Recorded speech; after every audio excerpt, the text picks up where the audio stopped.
Jepang dan segala omong kosongnya. Sebelum Jepang masuk ke kota Jogja pada tanggal 6 Maret 1942, ada sebuah kisah sejarah yang tidak terekam, yakni adanya seorang mata-mata Nippon yang hadir di kota Jogja. Singkat cerita, mata-mata ini bernama Shizuki no Yamaji. Dia memiliki kegemaran sarapan caoto atau soto di rumah makan Tionghoa bernama O di daerah pecinan Malioboro. Caoto adalah sup daging babi dengan campuran bihun dan tauge. Rumah makan Ko sangat laris diminati pegawai Belanda dan warga Tionghoa di sekitar situ. Nah, Shizuki no Yamaji ini adalah salah satu pelanggan caoto yang berkebangsaan Jepang. Sang pemilik toko bernama Ho Xiu Fang sangat hafal dengannya, karena hampir tiap pagi selalu sarapan di sana. Pada tahun 1933, Ho Xiu Fang meninggal karena sakitnya. Ho Xiu Fang meninggalkan satu orang anak yang berusia 13 tahun, serta kedua orang tuanya yang sudah usia senja. Melihat keadaan ini, Shizuki no Yamaji merasa iba terhadap keluarga Ho Xiu Fang. Akhirnya, dia menawarkan bantuan finansial untuk keluarga tersebut. Nah, kemudian kedua orang tua mendiang Ho Xiu Fang menawarinya untuk tinggal di warung tersebut, di bagian kamar atas. Akhirnya, Shizuki no Yamaji pun menerimanya. Hal ini memudahkan dirinya untuk penyamaran dan mengawasi situasi di Yogyakarta. Dalam penyamarannya, dia mengaku bernama Tao Ai yang bekerja sebagai pedagang dari Cina. Shizuki no Yamaji mencatat tentang Jogja dengan detail setiap jengkalnya. Tidak ada yang tahu siapa Shizuki no Yamaji sebenarnya. Dia hanya dikenal sebagai pengusaha yang baik dan ramah. Pada pertengahan tahun 1939, tiba-tiba Tao Ai atau Shizuki no Yamaji menghilang begitu saja. Kemudian keluarga Cina yang bermarga Ko ini bingung atas kepergiannya yang tanpa kabar. Mereka meyakini bahwa Shizuki no hanya pergi sebentar dan pasti akan kembali ke Yogyakarta. Tibalah pada tanggal 6 Maret 1942, pasukan tentara Jepang memasuki kota Yogyakarta. Mereka datang dari arah timur, yaitu Jalan Solo, kemudian melaju ke barat sampai ke Simpang Tugu Jogja, lalu belok ke kiri menuju area Malioboro. Pasukan tentara Jepang datang menggunakan truk. Ada yang bersepeda, ada yang berjalan. Mereka berkonvoi di jalanan kota Yogyakarta dengan menyerukan Nippon Indonesia sama-sama dan mencabik-cabik foto Ratu Belanda.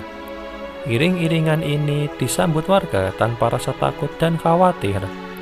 Nippon datang dan mengaku sebagai saudara tua serta menjanjikan akan kemerdekaan Indonesia.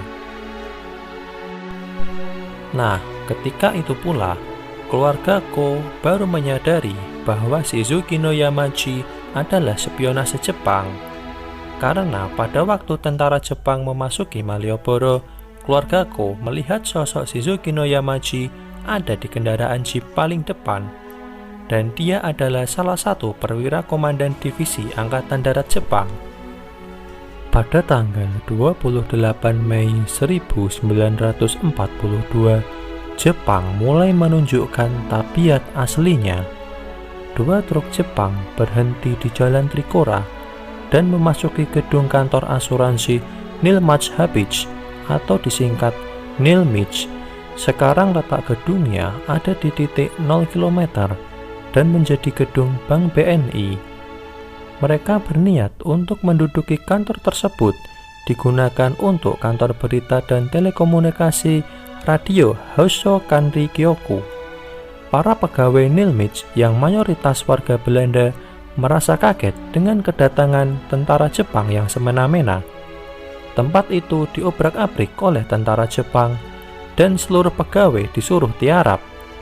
Tetapi ada 3 orang laki-laki yang hanya berdiri saja, entah bingung atau tidak paham.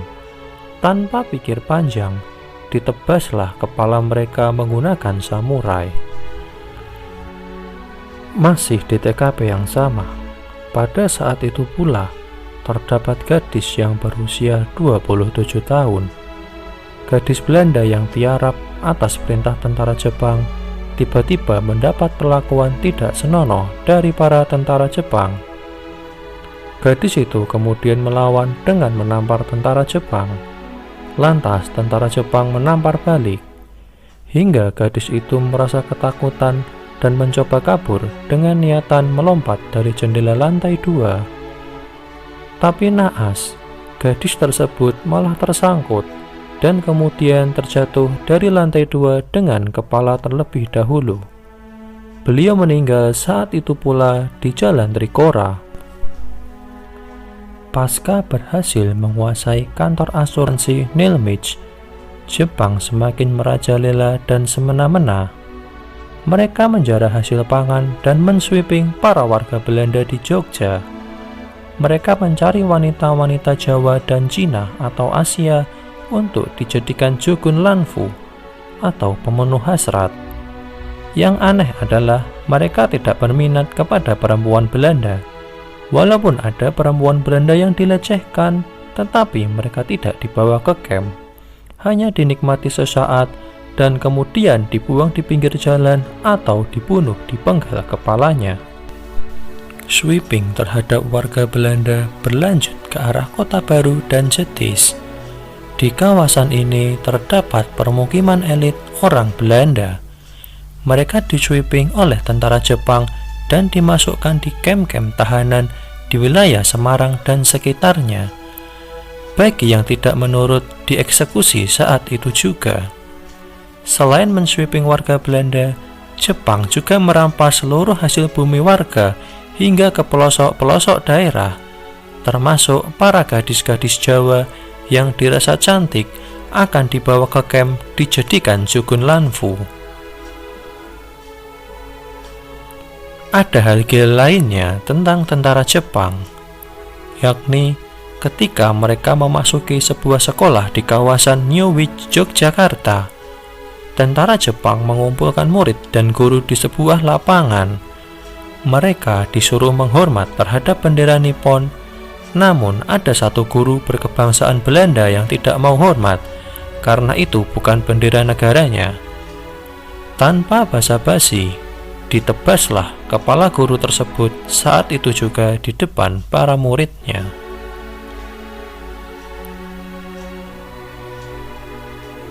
Apakah ini sebuah sekolah yang akan kita bahas selanjutnya?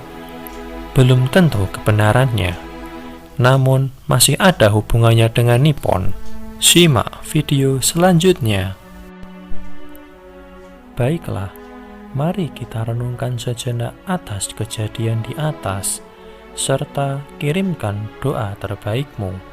Semoga mereka yang telah mendahului kita dengan cara tragis diampuni segala dosa dan perbuatannya. Cerita ini kemudian untuk mengenal sejarah, bagaimana bangsa yang mengaku saudara tua tetapi berbuat semena-mena. Presiden Soekarno pernah mengatakan, berunding dengan Belanda lebih profesional dibandingkan dengan Dai Nippon.